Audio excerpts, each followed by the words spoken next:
We begin at Experiment House, a progressive boarding school where Jill Pole is hiding behind the gym to escape a group of bullies. She is soon found by her classmate, Eustace Scrubb, who has recently returned from his own travels with a much improved character.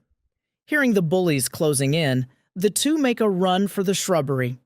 They push through a small stone door, expecting the damp English moor, but instead stumble into a blast of brilliant, blinding sunlight. They have arrived on a mountain beyond the edge of the world. Eustace slips and falls off the cliff. Jill meets the creator of Narnia, Aslan. He is a towering golden-furred lion whose presence is physically overwhelming, yet he speaks with an unnerving, quiet authority. Aslan explains that they haven't been brought here by accident. Narnia's aging king is nearing death without an heir, as his only son was stolen away years ago. The children are tasked with finding the lost prince before it's too late. Jill and Eustace have been ripped from the petty cruelties of a schoolyard and dropped into a divine high-stakes rescue mission where they are the only hope for a dying kingdom. These 4 signs are the only tools Jill is given to navigate the journey. The instructions are specific. The moment Eustace touches Narnian soil, he will see an old friend, and he must greet that friend immediately to secure the help they need. With the mission set, Aslan draws a deep breath and blows Jill off the mountain, sending her soaring across the world until she drops onto the shores of Narnia. Eustace has landed at the castle of Cair Paravel just as a great ship is departing. He watches an old white-bearded man sail away, never realizing that this is King Caspian, his close friend from a previous voyage, now aged beyond recognition. Because Eustace didn't speak to the king, the first of the 4 signs is failed before the children have even stood up. Even with a divine set of instructions, the quest is useless if the travelers are too distracted to notice the reality standing right in front of them. To get back on track, the children are carried north by talking owls to meet the guide they'll need for the dangerous trek into the giant lands. They meet Puddleglum the Marshwiggle, a tall, lanky creature with webbed feet and a remarkably dismal outlook. He is a professional pessimist who fully expects the group to meet a cold, miserable end in the northern wastes. The trio begins a grueling march across the moors of Ettonsmoor. The landscape is a freezing, windswept wasteland that offers no shelter and very little food. As the days turn into weeks of physical misery, Jill and Eustace become so consumed by their own hunger and cold that they stop reciting the signs Aslan told them to remember. Physical hardship becomes the first real test of the mission, wearing down the hero's resolve until they are too tired to care about their original purpose. On a bridge, they meet a silent black knight and a beautiful woman in a shimmering green dress. She speaks with a voice like a bird's song, offering the exhausted travelers a way out of the cold. She directs them to the castle of Harfang, promising that the gentle giants there will provide warm beds and hot baths for the autumn feast. The children obsess over the lady's promise. They are so focused on a warm fire that they walk right past the ruined city and the inscriptions they were supposed to find.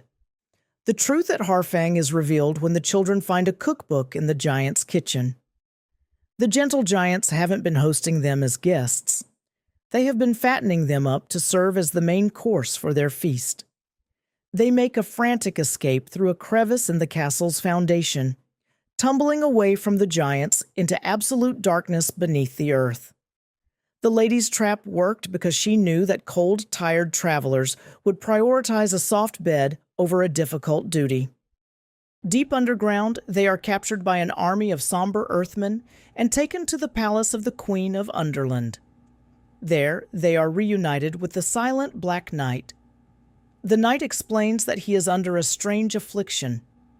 For 1 hour each night, he loses his mind and must be bound to a magical silver chair to prevent him from transforming into a murderous serpent.